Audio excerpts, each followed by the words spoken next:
செம்ம test match. சுபம் கில்லோட first match கேப்டன்சில.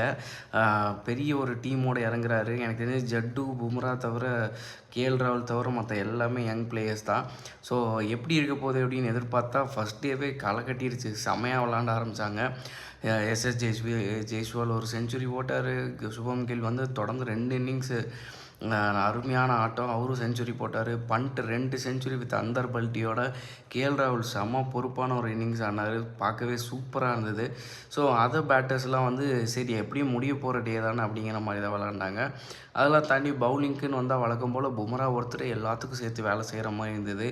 மற்ற எந்த பவுலர்ஸாலையுமே சரியாக பர்ஃபார்ம் பண்ண முடியல. பிரசித் கிருஷ்ணா, ஜட்டுக்கு அஸ்வின் மிஸ் ஆகுது. அஸ்வினோட பேர் பண்ணி போட்டே பழகிட்டாப்புல. ஸோ இப்போ ஒரு குல்தீப் யாதவ் அந்த இடத்துல கரண் சர்மாவுக்கு பதிலாக எடுத்துன்னு ஒருத்தர் இன்னும் நல்லா இருந்திருக்கும். ஏன்னா கரண் சர்மா பேட்டிங் ஒன்று தான், அதுவும் அவர் சரியாக பண்ணுறதில்ல. ஸோ அந்த இடம் எம்டியாக தான் இருக்குது. குல்தீப் யாதவ் அடுத்தது எடுத்து வருவாங்கன்னு நினைக்கிறேன். அதெல்லாம் தாண்டி செகண்ட் டே செமையாக போச்சு. அது இங்கிலாண்டோட டேவாக அமைஞ்சு போச்சு.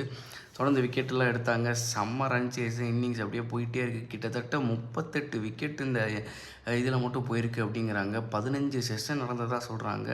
1300 ரன் ப்ளஸ் போயிருக்குது. அவ்வளோ ரன்கள் அடித்தாங்க. 350 ரன் டார்கெட்டாக 4th இன்னிங்ஸில் வச்சுருந்தாங்க. ஸோ கன்ஃபார்மாக நான் வின்னுன்னு முடிவே பண்ணிட்டேன். வின்னு அப்படி இல்லைன்னா இங்கிலாந்து ட்ரா பண்ணுமே தவிர இந்தியா தோக்கிறதுக்கு சான்ஸே இல்லைன்னு 1% கூட எனக்கு நம்பிக்கை இல்லை. பட் ஆனால் வந்து 4 கேட்ச் எஸ்எஸ்வி ஜெய்ஸ்வால் 1 2 இல்லை, ஒரே ஆள் 4 கேட்ச் விட்டாப்புல. பண்ட் ஒரு கேட்ச் விட்டாப்புல. ரொம்ப அசால்ட்டான ஒரு கேட்ச்சு. ஸோ அதனால் இன்னிங்ஸ் அப்படியே தலைகீழ மாறிடுச்சு. டக்கெட் 180 ரன்னுக்கு மேலே அடித்து 149 ரன் அடித்து அவர் செமையாக கொண்டு போயிட்டார். ஜோ ரூட் வழக்கம் போல் அதை பிடிச்சி நின்றுட்டார். ஸ்மித்து அடித்து முடித்தார். ஏன் வந்து பும்ராவுக்கு முன்னாடியே ஓவர் கொடுக்கல? ஒரு 50 ரன் 60 ரன் அடிக்கிற சமயத்துலேருந்து பும்ராவுக்கு ஓவரே கொடுக்கல. பிரசித் கிருஷ்ணா, சிராஜ், ஷர்துல் தாக்கூர், ஜடேஜா 4 பேருமே பர்ஃபார்ம் பண்ணல. So Prasidh Krishna of course 3 wicket 2 wicket எடுத்தார். ஷர்துல் தாக்கூருக்கு ஓவரே கொடுக்கல ஃபஸ்ட் இன்னிங்ஸில். செகண்ட் இன்னிங்ஸில் மட்டும் ஒரு ஓவர் கொடுத்தாங்க, 2 விக்கெட் எடுத்தார். ஓவராலாக பார்த்தா அடுத்தது எனக்கு தெரிஞ்சு பும்ராவுக்கு ஒரு ரெஸ்ட்டு கொடுப்பாங்கன்னு நம்புகிறேன். ஏன்னா அடுத்தது ஹர்ஷ்தீப் சிங்கை உள்ளே கூட்டிகிட்டு வரலாம். குல்தீப் யாதவ் உள்ளே கூட்டிகிட்டு வரலாம். நல்ல ஒரு இதாக இருக்கும்.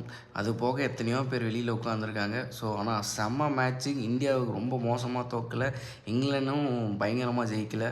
செம்ம பேலன்ஸ்டாக இருந்தது. Super test match. ரொம்ப நாள் கழித்து பார்த்த ஒரு திருப்தி. ஸோ அடுத்த இன்னிங்ஸில் கம்பேக் கொடுப்பாங்கன்னு நான் நம்புகிறேன்.